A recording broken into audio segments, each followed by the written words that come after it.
O Goberno muradán optou por solicitar un crédito que permita facer fronte ao pago das facturas pendentes despois de que o Departamento de Intervención advertise de que o volume de débeda podería afectar o principio de estabilidade.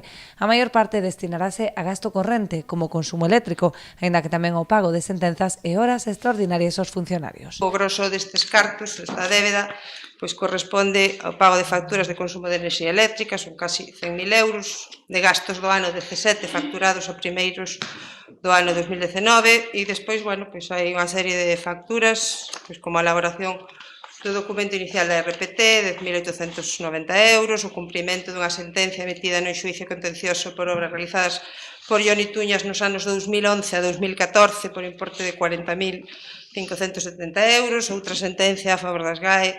O BNG e Compromiso por Galicia permitiron que a solicitude saíse adiante. Os nacionalistas votaron a favor e Compromiso por Galicia abstívose.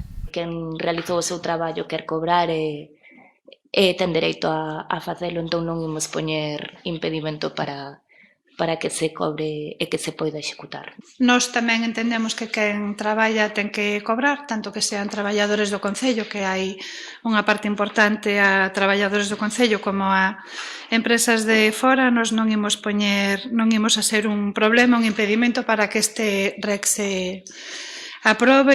Ante a elevada contía do crédito, o PSOE solicitou que se tivera en conta a opinión dos grupos á hora de priorizar algunhas facturas sobre outras. Creemos que é unha cantidad enorme de gasto. Entendemos que a xente que traballa allá hai que pagar, está claro, pero tamén creemos que para semejante cantidad se debería un pouco ter en conta as opinións do resto dos partidos. Facturas que hai que meter ou que non hai que meter, como, por exemplo, o gasto de personal. A alcaldesa explicou que as facturas foron incluídas seguindo criterios técnicos establecidos polos servizos de intervención.